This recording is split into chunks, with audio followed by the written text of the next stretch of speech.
Chanakya international academy உங்களுக்குள் இருக்கும் தலைவரை வெளிக்கொண்டு வரும் பியூர் பாலிடிக்ஸ் பயிற்சி பட்டறை. நேரடி மற்றும் இணைய வழி. கான்டாக்ட் 7338824242.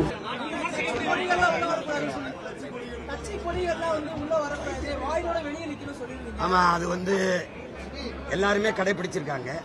திமுக கொடி மட்டும்தான் இதுக்குள்ள இருக்கு. நீங்க பாக்குறீங்க வாழைத்தாறு, அது உங்களுக்கு தெரியுது. அந்த கரும்பு வாழைத்தாறுலாம் என் மக்களை அது எங்க தாத்தா கோயில்ல கும்பிட்டு போகும்போது பிச்சுக்கிட்டு போறது ரொம்ப அசிங்கமா இருக்கு. அவர் வாழ்நாள் முழுக்க இருந்த சொத்தை கொடையா கொடுத்து வாழ்ந்த ஒரு வல்லர். அங்க இடத்துல எங்க மக்கள் வாழைத்தாரையும் கரும்பையும் பிச்சுக்கிட்டு இருக்கிறது உங்களுக்கு எவ்வளவு கண்ணியமற்றதா இருக்குதுன்னு பாருங்க. அவரை பெருமைப்படுத்ததா இருக்காது, சிறுமைப்படுத்துமா இருக்கு. இந்த வாழை மரம் கட்டி வரவேற்கிறது யார சொல்லுங்க? சாதாரண மனிதருக்கு ஒரு கோயிலுக்கு வரும்போது மனிதனுக்கு இருக்கு இவ்வளவு வரவேற்பு.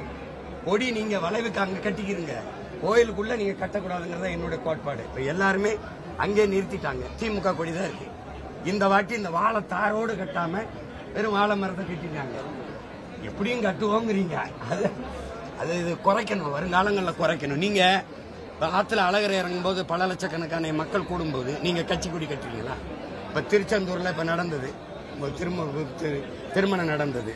அதுல திருக்கல்யாணத்துல நீங்க கட்டிங்களா சூரசம்ஹாரத்துல எல்லாம். அப்ப அதெல்லாம் தொடர்ச்சியா நீங்க ஒரு கட்சி மாநாடு, கட்சி கூட்டம் போல கொண்டு போறதை நாங்க வெறுக்கிறோம். இதோட இந்த ஆண்டோட நிறுத்திக்கணும். அப்படிலாம் தேவையில்லாம நாங்க பிடுங்கி வீச அது தேவையற்ற கலவரங்களை உருவாக்கும். அதெல்லாம் ஆட்சியாளர்கள் செய்கிற அட்டுழியம். நீங்க நினைச்சு பாருங்க, இதெல்லாம் தேவையா? நீங்க கோயிலுக்குள்ள இப்படி வர்றது நேர் எதிர்கொள்கை. இப்ப என் தாத்தாவுக்கு தங்க கவசம் சாத்தினதை நான் வெறுக்கிறேன். அவர் இருந்தா நீ சாத்திருப்பியா? வாழ்நாள்ல நான் கூட சின்னதா ஒரு மோதிரம் போட்டிருக்கேன். ஒரு பொட்டு தங்க அணியாத ஒரு மகன். அவரு சிலுக்கு சிப்பா போட்டதை தூக்கி வச்சுட்டு கதருக்கு வந்த எளிய மகன். புரியுதா உங்களுக்கு? அப்படிப்பட்ட ஒரு எளிய மகனை நீங்க தங்கத்தை போட்டு அதை மூடி விதாது அவர் விரும்பினாரா? அவர் கேட்டாரா? நீங்க ஏன் அவரை வாக்கு வாங்குற ஒரு எந்திரமா பயன்படுத்துறீங்க? வழிபடுகிற தெய்வமா பாருங்க. நீங்க எப்படி போற்றியலா தூற்றியலா நாங்க எப்படி எடுத்துக்கிறது? நீங்க இது கோயிலா தான் வச்சிருக்கீங்க. நீங்க தேவையற்ற இது பண்ணீங்கன்னா அது கஷ்டம்.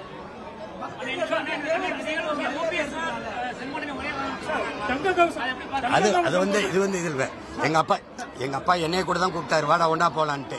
எனக்கு நேரம் முன்னாடி வந்துருச்சு, இல்ல அவங்களுக்கு முன்னாடி வந்துருச்சு. அது ஒரு கஷ்டம்.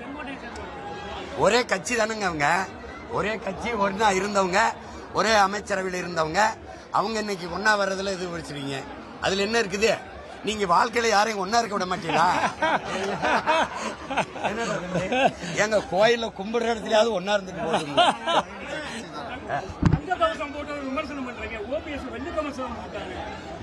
ரெண்டுமே இங்க பாருங்க, உங்க மனச்சான்று சொல்லிட்டு சொல்லுங்க. இதுக்கெல்லாம் ஆசைப்பட்டவரா? இப்ப இந்த தங்கத்தை வச்சு நான் சொல்றேன், தெய்வ திருமகன் பசும்பொன் முத்துராமலிங்க தேவர் அறக்கட்டளை அப்படி போட்டு இந்த மண்ணில எந்த பெண்ணுக்கு திருமணம்னாலும் ஒரு வேட்டி சேலையோட ஒரு பவன் தங்க காசு, தாய்மாமன் சீர் வருதோ இல்லையாடா, தாத்தா சீர் வந்துரும்னு உருவானா அது கோனார் திருதோ, மரவரிதோ, தேவேந்திரதோ, நாடாரிதோ, பறையறிதோ, எந்த சமூகமானாலும் பாகுபாடற்று வாழ்ந்த ஒரு மனித புனிதருடைய சீர் வந்துரும்னு உட்கார்ந்து பண்ணினா அது நல்லது. அவர் பேருக்கு பெருமை. நீங்க இதை கேட்டாரா? நீங்க இதை கேட்டாரா? நீ செஞ்ச தவற மறைக்க என் தாத்தாவை தங்கத்துல மறைக்கிற. அவர் நாடு பெற்றிருக்க சுதந்திரமே நிறத்தில் தாண்டா தங்கம், தரத்தில் இல்லைன்னாரு. நீ அவரை போய் தங்கத்துல மறைக்கும் போது பார்க்கும்போது கூசுது. நீங்க ஒரு எளிய மகனை, ஒரு சித்தர் ஞானி, ஒரு யோகி, அவரை போய் தங்கத்துல மூணா என் தலைமுறை எனக்கு பின்னாடி வர்றது தாத்தா அவர் ஜமீன்.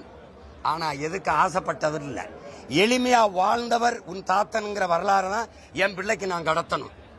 நீ படோடமா கட்சி கொடி வாழை தாறு தங்கம் வெள்ளிலாம் காட்டணும்னு இவர் ஆடம்பரமா வாழ்ந்த ஒரு ஜமீன் போல இருக்குன்னு நினைச்சிருவான். இப்ப வரலாற்றை நீ தப்பா கடத்துற. அதனாலதான் நான் அதை தடுத்து நிறுத்த நினைக்கிறேன். நீங்க இருப்பீங்க, நான் வென்று வந்தேன்னா எடுத்துருவேன். தாத்தா பேர்ல எடுத்துட்டு அறக்கட்டளை போட்டு இந்த தங்கத்தை கொடு, எவன் பணம் கொடுக்க ஆசைப்படுற கொடு, அறக்கட்டளை ஏழை மக்களுக்கு சீர். சரியா இருக்கா? பொறுத்துருங்க, போயிட்டு பாரு.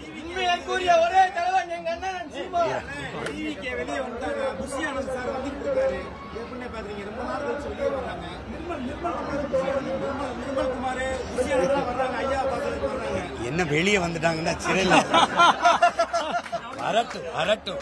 தெய்வத்தை வழிபடுற உரிமை எல்லாருக்கும் உண்டு. வந்து வழிபடட்டும், வாழ்த்துவோம், வரவேற்போம்.